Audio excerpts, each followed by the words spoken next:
A erva mate está intimamente ligada à formação dos povos da América do Sul, um patrimônio natural que nos foi deixado pelos povos originários. Foi elemento religioso, alimento, moeda de troca e hoje, integrado à vida moderna, faz parte do cotidiano, trazendo prazer e bem-estar. E o mate chimarrão é o expoente máximo da cultura da erva mate. Tornou-se símbolo do povo gaúcho com uma tradição riquíssima que cada vez mais ganha adeptos.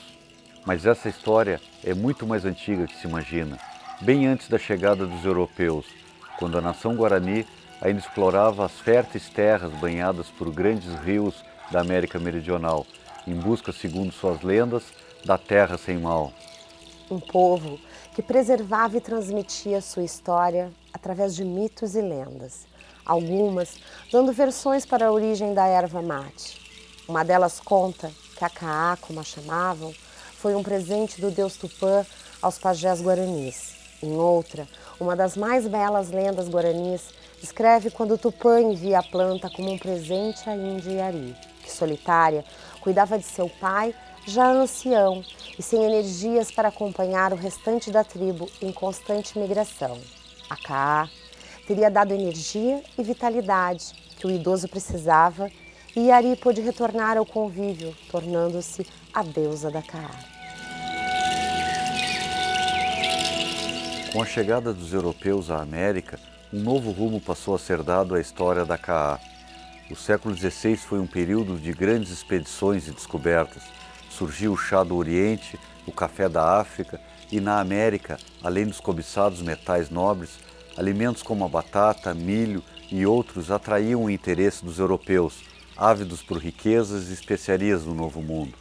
Sem dúvida, entre essas importantes descobertas no solo americano estão duas bebidas estimulantes e não alcoólicas, os chocolates da América Central e a erva mate da América do Sul. Muito antes da chegada dos europeus na América do Sul, os guaranis já faziam uso da caá, como chamavam a folha e a árvore da erva mate, considerada por eles um presente do seu deus Tupã. Bem mais que uma bebida sagrada, foi a base da sua alimentação, fornecendo nutrientes e propriedades medicinais, do qual eram sabedores intuitivamente pelos efeitos positivos no organismo.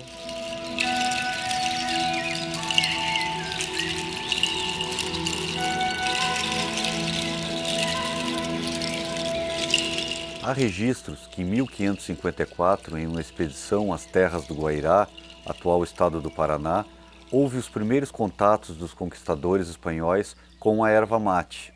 Ao encontrar os guaranis locais, chamou-lhes a atenção o porte, vigor físico e a alegria que possuíam, características que os próprios nativos atribuíam a uma bebida tomada diariamente, feita de uma infusão de folhas com água, colocadas dentro de um porongo ou cabaça, e sorvida filtrando o líquido entre os dentes ou ainda mascando as folhas. Naquela oportunidade, os oficiais espanhóis puderam experimentar os benefícios desta bebida revigorante, levando consigo de volta para Assunção, no Paraguai, uma boa quantidade dessas folhas, que acreditaram ser de uma herbácea e, portanto, chamaram de erva. O consumo da erva de Tupã, como ficou conhecido inicialmente, se espalhou rapidamente entre os povoadores de Assunção e a sociedade colonial, chegando ao Chile e ao Peru, ficando conhecida também como a erva do Paraguai.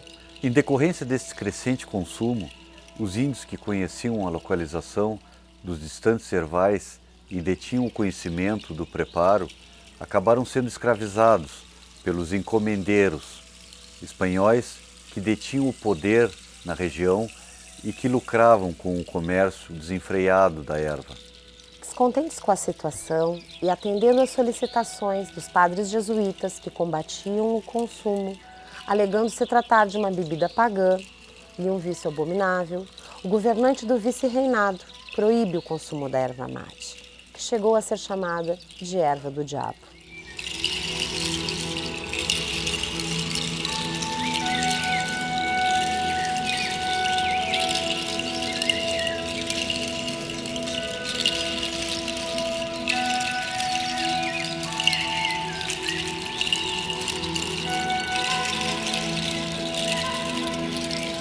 Mesmo com toda a repressão, continuava aumentando o gosto pela bebida entre a crescente população, que desdenhava a proibição.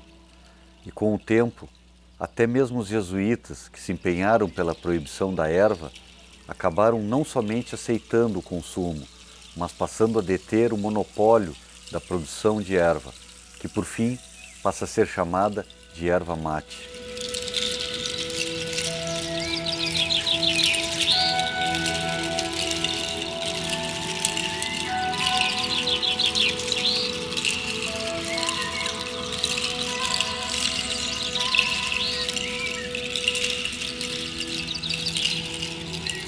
Os jesuítas passam então a produzir e comercializar a erva mate, tornando-se este, seguido dos têxteis, o principal produto de exportação das missões, onde os guaranis, cristianizados, eram a principal mão de obra na colheita e beneficiamento da erva. Nesta corrida pelo ouro verde, até mesmo o trabalho era pago com erva mate. A medida equivalente a um dia de jornada era a que coubesse na palma da mão, sendo derramada sobre ela, formando um cone.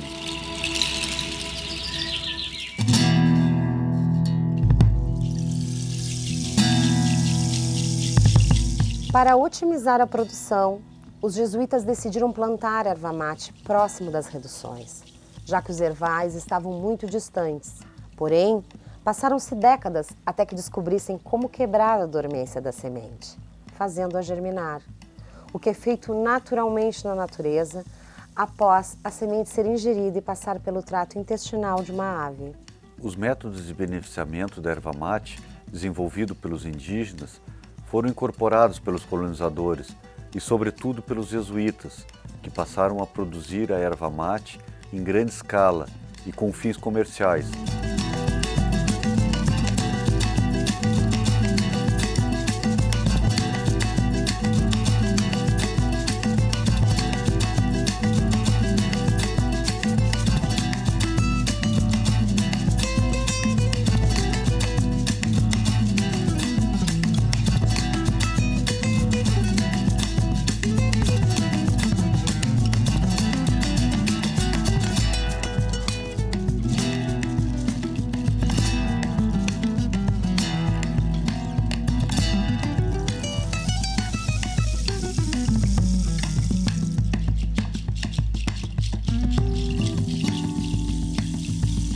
O processo completava-se com a moagem das folhas em pilões, um saber-fazer ancestral dos indígenas e aprimorado pelos jesuítas e guaranis missioneiros, que se tornaram famosos por produzirem, já no século XVII, excelentes ervas que fragmentavam ao máximo para aproveitar melhor as suas propriedades e ressaltar ainda mais o sabor. Assim como o nome e o beneficiamento da erva, a forma de preparo da bebida também foi sofrendo transformações. A primitiva filtragem da erva entre os dentes foi suplantada pelo uso definitivo da bomba ou canudo com filtro, que impedia a ingestão excessiva de folhas e pó. E a água passou a ser preferencialmente quente, potencializando a extração dos benefícios e do sabor da erva mate. As bombas primitivas eram chamadas de taquapi e feitas de um pequeno canudo de cana. O filtro desta bomba era feito com diversos materiais, como a própria fibra da cana, ossos de aves, sementes, crinas e o couro. É nas missões também que os guaranis missioneiros vão adquirir o conhecimento de muitos ofícios, como escultura, arquitetura, música e também a ourivesaria, para a confecção da prataria religiosa, arte que acabou se estendendo aos avios do mate.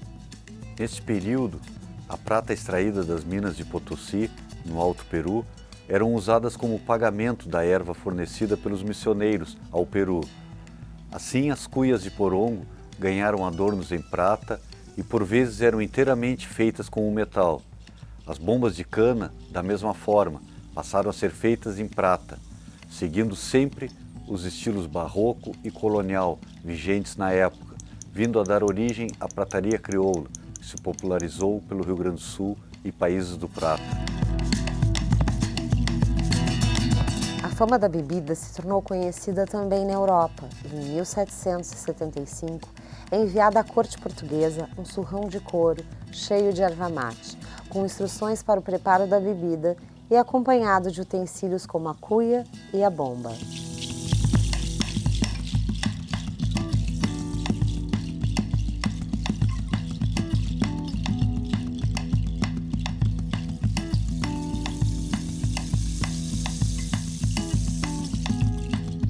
O consumo da erva mate se difundiu e passou a fazer parte do dia a dia dos habitantes, principalmente da região pampeana. O gaúcho, quando surge no século XVIII, caçando o gado chimarrão, em um período que ficou conhecido como a Idade do Couro, pois este passou a ser a principal mercadoria extraída na região, tinha como dieta exclusivamente a carne assada e o mate amargo, que apelidou de mate chimarrão, nome dado pelo caráter selvagem desta herança indígena.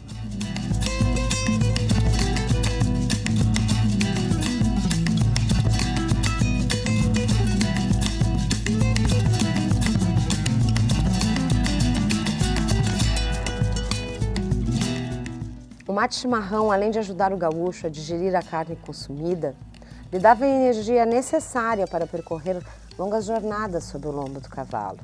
Para adquirir a erva mate nas pulperias e bolichos, usavam peles, plumas de ema e crinas de cavalo que iam juntando dentro dos peçoelos para serem usados como moeda de troca.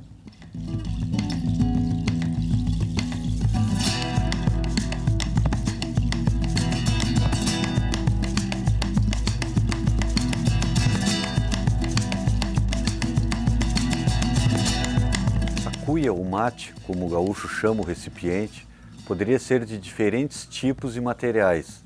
O mais comum sempre foi o porongo ou cabaça. Porém, outros materiais oferecidos pela natureza também eram utilizados. Entre as cuias de porongo se utilizou a tipo pera guarani, a de pescoço ou beiço, teto de vaca e gajeta ou bolacha, todas nomeadas segundo seu formato.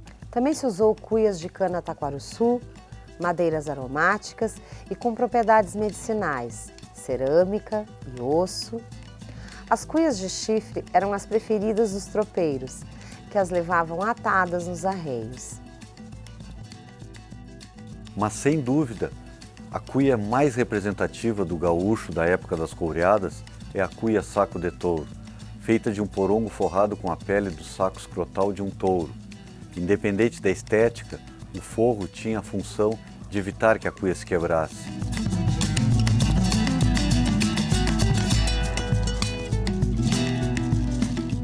No século XIX, o gaúcho viveu seu período de ouro e o mate chimarrão sempre esteve presente, tanto na paz quanto na guerra.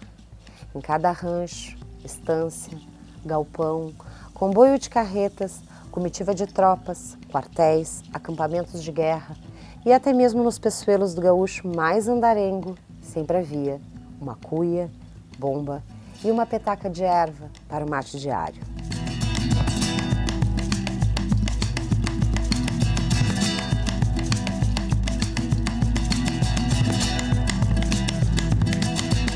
Nesse período, ocorreu o auge da ourivesaria gaúcha, destinada à produção de artigos domésticos, de montaria e uso pessoal. As cuias ganhavam ornamentos como virolas e bocais de prata ricamente cincelada, e não raras vezes com aplicações de ouro, assim como as bombas, inteiramente de prata, com detalhes ou todo o bocal em ouro, metal que aplicado nesta parte da bomba acreditavam ter o poder de eliminar as possíveis bactérias.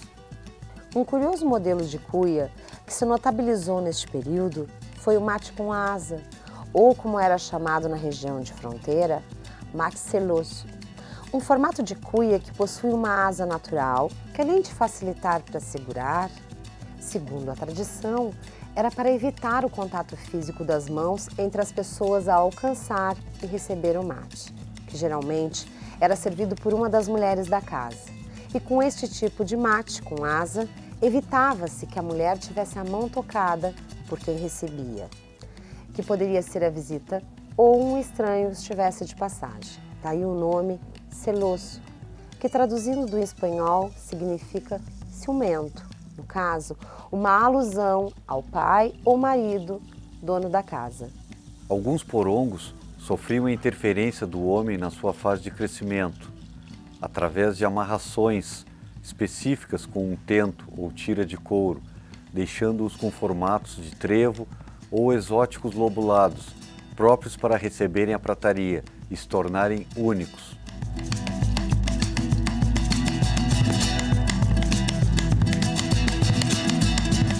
O mate doce também foi muito consumido, principalmente pelas mulheres, que por vezes o serviam com leite.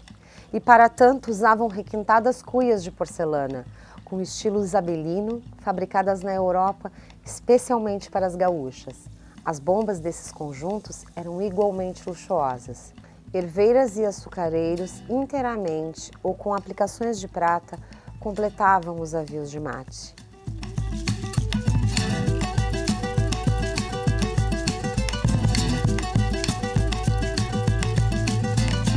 Em séculos de história, foi se criando toda uma tradição ao redor do mate. A principal delas é o ato de compartilhar a mesma cuia em uma roda, remetendo à ancestralidade indígena, onde sentados ao redor do fogo, os guaranis bebiam e passavam de mão em mão a caá. Nas rodas de mate sempre tem a figura do cevador, a pessoa que faz, serve e alcança o mate, e é quem toma os primeiros antes de oferecer aos outros membros da roda. Alcançar e receber a cuia sempre com a mão direita, assim como manter o sentido anti-horário da roda, são tradições típicas dos mateadores gaúchos. Outra regra típica de uma roda de mate é a de agradecer somente quando não se quer mais beber. O mate chimarrão gerou vários ditos e expressões regionais que são passados de geração em geração. Quando o mate já está sem gosto, de tantas vezes que foi servido, se diz que o mate está lavado. E quando o mate está lavado, para renovar o sabor, ele pode ser virado, invertendo o lado da bomba para aproveitar o sabor que ainda resta da erva, o que é chamado de virar o mate. E quando virar o mate não é o suficiente para renovar o sabor, ele pode ser encilhado, e que significa tirar um pouco da erva usada e substituí-la por uma nova, o que se chama encilhar o mate. Outra expressão típica que remete à equitação gaúcha é o mate do estribo, que significa o último mate tomado antes de sair da roda, ou seja, com o pé no estribo ou já montado a cavalo prestes a partir. O mate serviu também para ajudar e tratar maus-estares e enfermidades, dores, quando tomado ajujado, ou seja, com jujos, como os gaúchos chamavam as ervas e as plantas medicinais. Uma sabedoria também herdada dos povos originários, o mate ajujado.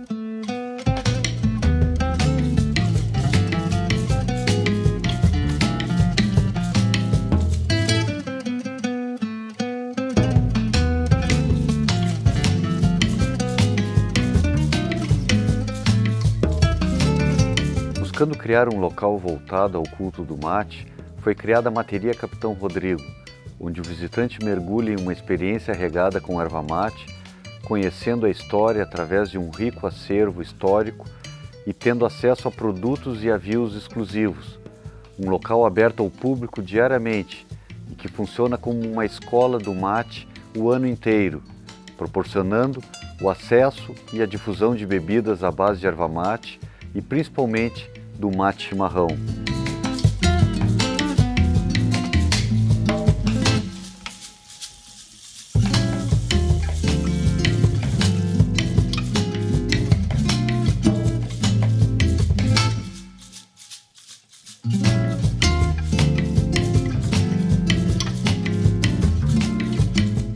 A Materia Capitão Rodrigo fica na cidade de Gramado, um dos principais destinos turísticos do país, e recebe milhares de pessoas anualmente.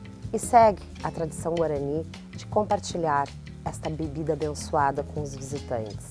A bebida mais democrática que temos, que passa de mão em mão, pelo campo, galpão, casa, pelo rancho, por milhares de lares, ambientes de trabalho e também de lazer. É a bebida que nos aproxima, que nos reúne, que nos representa e que nos faz irmãos.